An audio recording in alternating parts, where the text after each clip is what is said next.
Kepada yang terhormat Bapak Presiden Republik Indonesia, Pak Jokowi.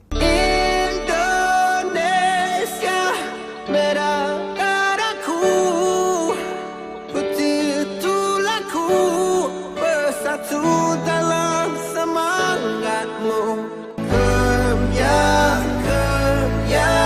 pelangi hingga. Melanjuti dua surat cinta yang sudah kami sampaikan, sekarang kami sampaikan surat cinta yang ketiga untuk Bapak Presiden, perihal mari buktikan virus atau bukan.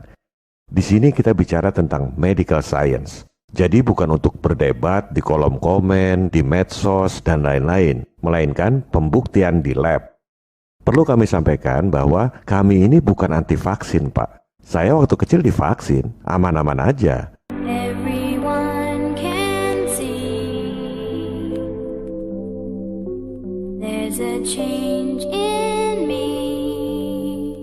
Persoalannya adalah ada yang kuat dan ada yang tidak kuat. Seperti orang mau disuntik biasa aja kan dokternya nanya, Bapak atau Ibu ada alergi obat apa enggak?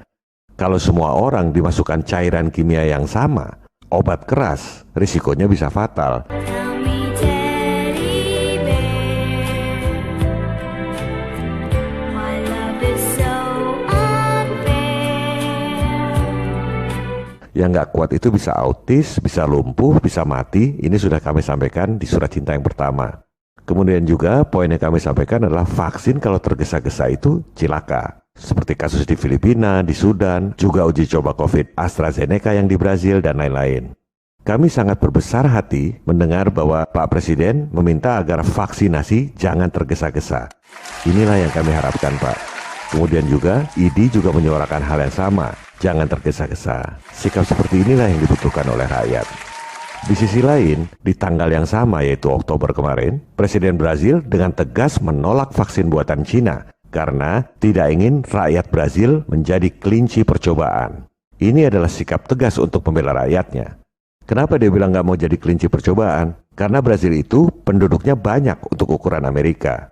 Jumlah penduduk 200 juta orang masih lebih sedikit dari Indonesia. Jumlah penduduk itu dianggap orang sebagai pasar untuk vaksin. Dia nggak mau itu. Kemudian kami menyampaikan surat cinta ini karena kami memiliki berbagai informasi kredibel yang tidak banyak diketahui oleh publik. Ini yang mau kita sampaikan, Pak. Dari sini kita akan mengetahui mengapa ada mitos virus yang bermutasi terus. Akibatnya vaksin nggak akan bisa mengatasi virus yang bermutasi terus. Jadi sekarang yang penting itu jualan vaksin. Kalau nanti nggak mujarab tinggal bilang virusnya bermutasi. Ngapain dibeli? Dan kami juga menyampaikan apa solusi konkret dari persoalan ini. Ini semua bukan kami yang mengarang, Pak. Kami nggak bikin teori. Kami hanya merangkum dari berbagai dokumen, yaitu jurnal ilmiah, buku-buku ilmiah, rekaman wawancara, dan lain sebagainya. Kami tuangkan dalam bahasa yang sederhana sehingga rakyat yang awam bisa mengerti sesuai dengan fungsi pers untuk mencerdaskan bangsa. Dari sekian banyak referensi ini, yang paling penting adalah 3 orang penemu dan pemenang Nobel, seperti yang sudah kami sampaikan pada surat cinta yang pertama. 3 orang ini, yang pertama adalah Profesor Robert Koch. Ia adalah penemu pembuktian sebab akibat antara kuman dengan penyakit menular, yang kemudian memperoleh hadiah Nobel tahun 1905. Pembuktian sebab akibat ini adalah hal yang sangat mendasar dan tidak pernah dilakukan untuk COVID ini. Bagaimana mau bikin vaksin? Sebab akibatnya aja nggak pernah dibuktikan. Jadi bukan cuma meneliti urutan genetik seperti matematika, CATG. Yang penting makhluk virusnya mana. Dan harus dibuktikan makhluk virus itu betul-betul mengakibatkan penyakit. Bukan hanya memeriksa urutan genetik. Kemudian yang kedua adalah penemu virus HIV, yaitu Profesor Luc Montagny dari Prancis. Dan dia memperoleh hadiah Nobel tahun 2008. Semua orang bicara soal HIV, soal AIDS, tapi nggak pernah dengar sebenarnya apa yang dia lihat. Virus yang bermutasi terus itu apa? Ini yang akan kita bongkar melalui pengkajian ini. Dan narasumber ketiga adalah penemu PCR, Dr. Kary Mullis, asal Amerika. Dan ia memperoleh hadiah Nobel tahun 1993. Sekarang ini soal COVID, PCR ini menjadi dasar untuk memvonis orang terinfeksi COVID atau tidak. Jumlah korban banyak atau tidak. PSBB atau tidak. Dasarnya PCR yang dianggap paling akurat. Tapi orang nggak pernah dengar Kary Mullis sendiri sebenarnya ngomong apa. Penemu PCR ini paling marah alatnya digunakan untuk memvonis orang sakit AIDS pada saat dia masih hidup. Sekarang sudah meninggal. 5 bulan sebelum COVID, Dr. Kary Mullis meninggal. Ini yang akan kita sampaikan, Pak. Untuk narasumber yang pertama, Profesor Robert Koch, kita sudah jelaskan dengan panjang lebar pada episode 24. Kemudian kita masuk pada narasumber kedua, yaitu penemu virus HIV. Mengapa ini penting? Karena disebut-sebut COVID ini bermutasi terus, persis seperti HIV. Dan ini yang bikin nggak akan sembuh meski sudah ada vaksinnya. Like a comet blazing across the evening sky,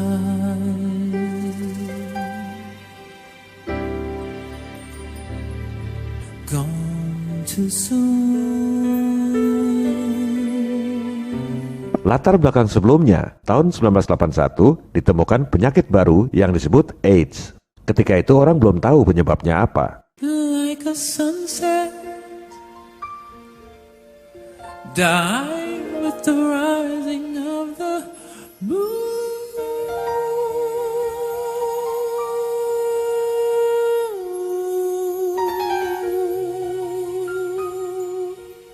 Kemudian, ada 4 temuan ilmiah yang sangat penting di tahun 83 dan 84. Di tahun 1983, Profesor Luc Montagny di Prancis menemukan sebuah makhluk mikro baru yang ia namakan LAV. Tahun 84, di Amerika, ada seorang dokter bernama Robert Gallo menemukan makhluk mikro yang baru juga.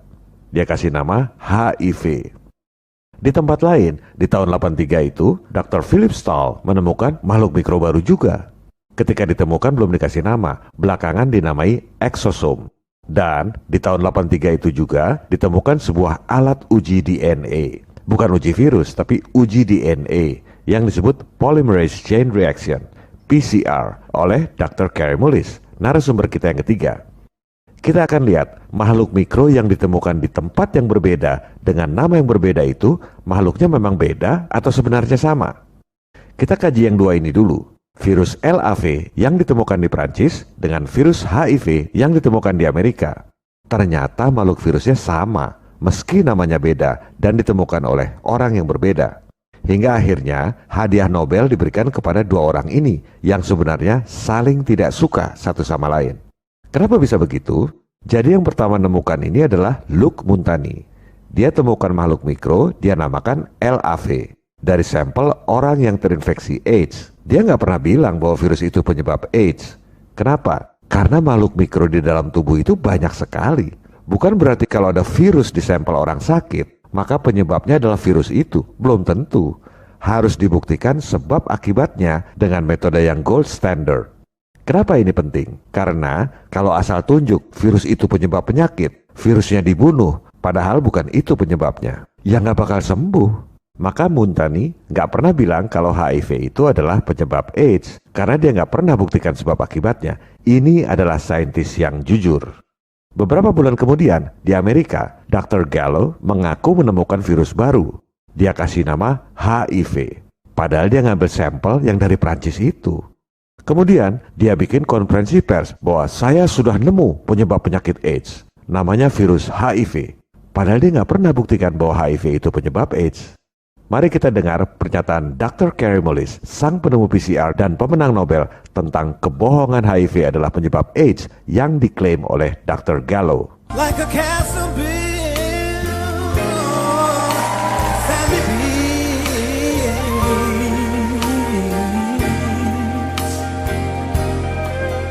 gone too soon, gone too soon. Just because Bob Gallo gets up, takes his sunglasses off and says, "Gentlemen, you discovered the cause of AIDS." That's all we have. New York Times article, CDC report, that's all we have. That's not enough. That's not enough to that is not sufficient to like publish even a meager little scientific paper somewhere. That isn't enough for scientists to believe some inconsequential fact about some star 50 light years away. That's certainly not enough to treat at the cost of billions of dollars a year and at the cost of a lot of lives and anguish and just destroyed.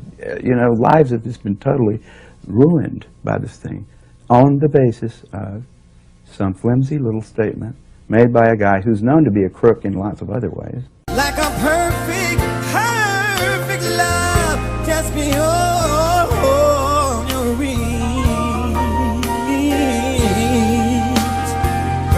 Go on too soon.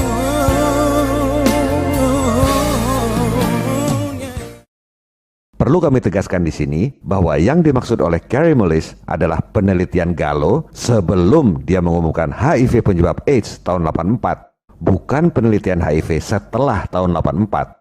Ini penting sebab banyak bantahan dari para antek Nekolim yang tidak ingin kejahatannya terbongkar mengatakan bahwa Kary Mullis ngawur. Ini buktinya banyak penelitian tentang HIV. Coba buka matanya, tahun berapa penelitiannya? Masa diumumkan dulu tahun 84, kemudian penelitiannya belakangan? Itu sih bukan penelitian, tapi pesanan, pembenaran. Mbok ya jangan sebodoh itulah kalau mau bantah. Atau sekalian kami ajukan tantangan buat para antek Nekolim yang sok jadi Tuhan yang menghakimi hoax.